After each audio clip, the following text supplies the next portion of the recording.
परमाणु धमाका, पुतिन का खूनी बदला। रूस में पहला परमाणु धमाका, पुतिन ने लगाया आपातकाल। यूक्रेन के 4 टुकड़े करेंगे पुतिन। नए F-16 जेट से रूस पर हमले। रूस यूक्रेन जंग में अब किसी भी कीमत पर 30 दिन का युद्ध विराम नहीं होगा। यूक्रेनी सेना ने रूस में 700 किलोमीटर अंदर घुसकर ऐसा भीषण हमला किया है कि रूस का एक परमाणु हवाई अड्डा पूरी तरह से तबाह हो गया है। दावा किया जा रहा है कि यूक्रेन ने जबरदस्त ड्रोन हमला किया है, जिसकी वजह से एंगल्स 2 एयरबेस पर परमाणु धमाका जैसा नजारा दिखने लगा। इधर पुतिन ने आपातकाल की घोषणा करते हुए ऐलान कर दिया है कि अब हम यूक्रेन के 4 नए इलाकों पर हर हाल में कब्जा कर लेंगे। ना तो अब पुतिन 30 दिन का युद्ध विराम करेंगे और ना ही जेलेंस्की पुतिन के सामने झुकने को तैयार है। पिछले 18 घंटे में रूस यूक्रेन जंग ऐसे दौर में पहुंच चुकी है जहां या तो पूरे यूक्रेन पर रूस का कब्जा होगा या फिर पुतिन को यूक्रेन के साथ साथ पूरे यूरोप से युद्ध करना पड़ेगा। जेलेंस्की के यूक्रेन ने रूस के सबसे सीक्रेट परमाणु ठिकाने पर ड्रोन से हमला करके पूरी दुनिया में हड़कंप मचा दिया है। राष्ट्रपति ट्रंप और पुतिन दोनों ही यूक्रेन के इस हमले से बौखला गए हैं। हम आपको दिखाने जा रहे हैं कि कैसे रूस के एंगल्स 2 एयरबेस पर हमला करके यूक्रेन ने रूस को सीधी चुनौती दे दी। रूस के सारातोव इलाके में पूरी तरह से आपातकाल लगा दिया गया है, जबकि पुतिन ने रूस के 4 ऐसे इलाकों पर दावा ठोक दिया है जिस पर अभी तक रूस का कब्जा नहीं हुआ है। इस दावे के बाद से जेलेंस्की ने साफ कह दिया है कि हम मर जाएंगे, लेकिन रूस को अपने 4 इलाके नहीं जीतने देंगे। हैरानी की बात तो यह है कि यूक्रेन को F-16 जेट की नई खेप भी मिल गई है, जिससे यूक्रेनी वायुसेना ने तेजी से रूस पर हमले शुरू कर दिए हैं। यानी अब 30 दिन का युद्ध विराम नहीं, बल्कि 30 दिन का भीषण युद्ध शुरू हो चुका है। जरा रूस के परमाणु बम वर्षक Tu-95, Tu-160 की इन तस्वीरों को गौर से देखिए। ये रूस के वो बम वर्षक हैं जो दुनिया के किसी भी देश में परमाणु बम गिरा सकते हैं। पुतिन ने इन परमाणु बम वर्षकों में ऐसे एटम बम फिट कर रखे हैं जो यूक्रेन जैसे 10 देशों को सिर्फ 10 सेकंड में भस्म कर सकते हैं। लेकिन यूक्रेनी ड्रोन ब्रिगेड ने रूस के सारातोव इलाके में मौजूद एंगल्स 2 एयरबेस पर ऐसे भीषण ड्रोन हमले किए हैं जिसने रूस के एंगल्स 2 एयरबेस के चीथड़े उड़ाकर रख दिए हैं। जरा एंगल्स 2 एयरबेस से आई इन तस्वीरों को देखिए, जहां यूक्रेनी ड्रोन हमले के बाद भीषण धमाका हुआ और ऐसा लगा है जैसे रूस के एंगल्स 2 एयरबेस पर परमाणु बम में धमाका हो गया। ये तस्वीरें इस वक्त पूरी दुनिया में वायरल हो रही हैं। रूस ने यूक्रेन के इस ड्रोन हमले के बाद पूरे इलाके में इमरजेंसी लगा दी है। एंगल्स 2 एयरबेस, सारातोव, रूस। T-95 परमाणु बम वर्षक, Tu-160 परमाणु बम वर्षक, आत्मघाती ड्रोन, यूक्रेन। परमाणु धमाके जैसा दृश्य। आप इस एनिमेशन को गौर से देखिए।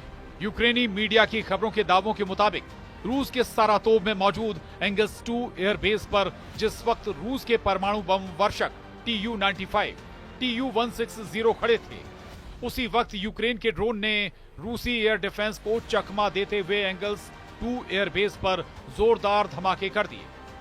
दावा किया जा रहा है कि यूक्रेन के आत्मघाती ड्रोन हमले ने एंगल्स 2 एयरबेस में भयंकर धमाके कर दिए। ड्रोन से धमाके होते ही एंगल्स 2 एयरबेस पर परमाणु बम जैसे धमाके होने लगे और ऐसा लगा कि एंगल्स 2 एयरबेस पर मौजूद रूस के किसी परमाणु बम में ड्रोन हमले के बाद विस्फोट हो गया।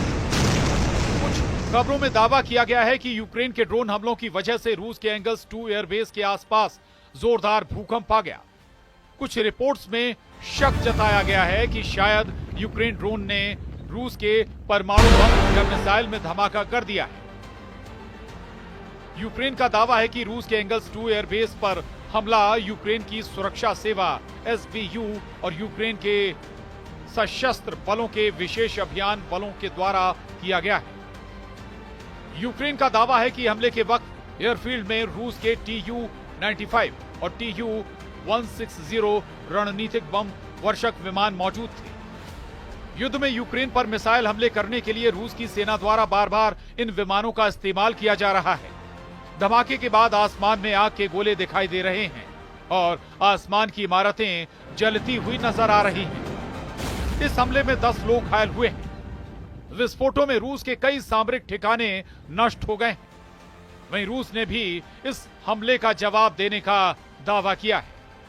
रूस के रक्षा मंत्रालय के मुताबिक उनकी एयरफोर्स ने 132 लोगों को मार गिराया है जो उनके क्षेत्र में प्रवेश कर गए थे। यह हमला उस समय हुआ जब रूस के राष्ट्रपति व्लादिमीर पुतिन ने बिना शर्त 30 दिनों के सीज फायर प्रस्ताव को नकारा था। यूक्रेन के ड्रोन हमलों की वजह से सारातोव इलाके में आपातकाल लगा दिया गया है। उधर रूस से राष्ट्रपति व्लादिमीर पुतिन का कहना है कि आप जानते हैं, हम सभी अच्छी तरह से जानते हैं कि हमारे सैनिकों ने हाल के दिनों में कई तीव्र, साहसी और प्रभावी ऑपरेशन किए हैं और कुर्स्क में दुश्मन सैनिकों के समूहों को पूरी तरह से मात दे दी। मैं फिर से दोहराता हूं कि रूस के कानूनों के अनुसार यूक्रेनी सेना के सभी सैनिक, विशेष रूप से विदेशी भाड़े के सैनिक जो हमारे क्षेत्र में थे और नागरिकों पर हमले कर रहे थे, उन्हें आतंकी माना जाएगा और हमारे कानून के मुताबिक उन्हें आतंकवादी की सजा मिलेगी।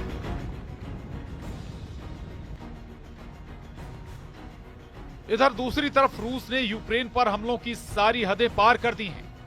दावा किया जा रहा है कि रूस के मिग और सुखोई सीरीज के जेट ने यूक्रेन के पूर्वी और दक्षिणी इलाकों पर भयंकर हमले कर दिए हैं, जबकि रूस के कुर्स्क इलाके में यूक्रेनी सेना पर रूसी तोप, टैंक और मिसाइलों से जबरदस्त हमले हो रहे हैं।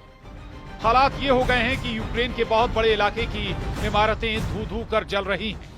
आप इसी से अंदाजा लगा सकते हैं कि यूक्रेन के लगभग 25% इलाके पर कब्जा करने के बाद भी पुतिन हमले रोकने को तैयार नहीं।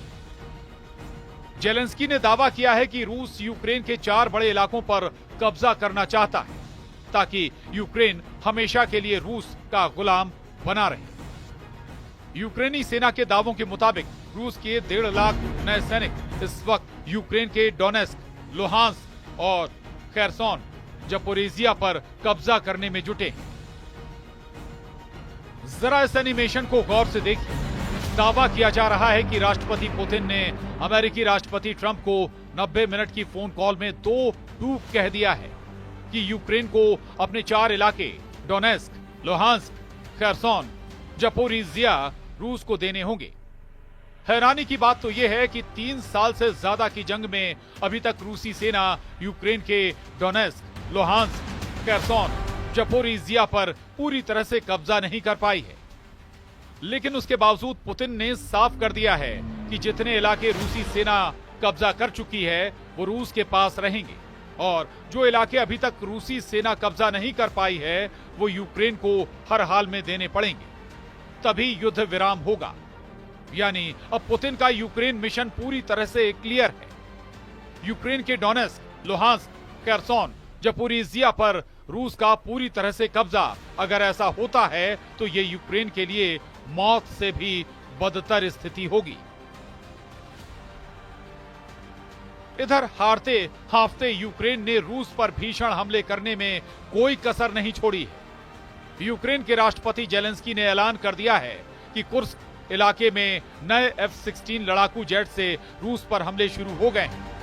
हैरानी की बात तो यह है कि राष्ट्रपति ट्रंप ने पुतिन से वादा किया था कि वो यूक्रेन को एक भी घातक हथियार नहीं देंगे, लेकिन उसके बावजूद अमेरिकी F-16 के नए जेट यूक्रेन को मिल गए हैं और इस वक्त उसी से भयंकर हमले रूस पर किए जा रहे हैं।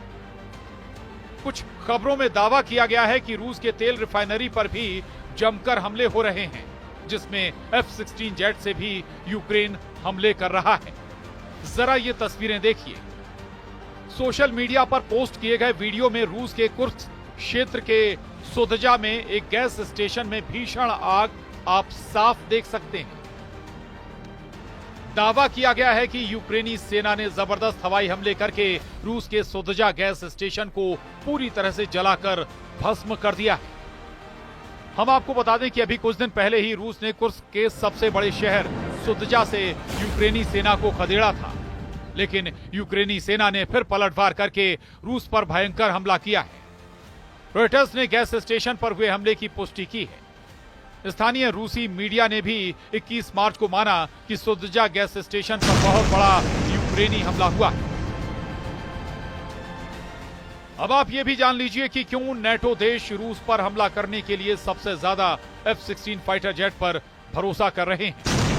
इसकी वजह इस वक्त नेटो देशों के पास अनुमानित 1887 F-16 जेट हैं, जो रूस के साथ हवाई युद्ध में गेम चेंजर साबित हो सकते हैं।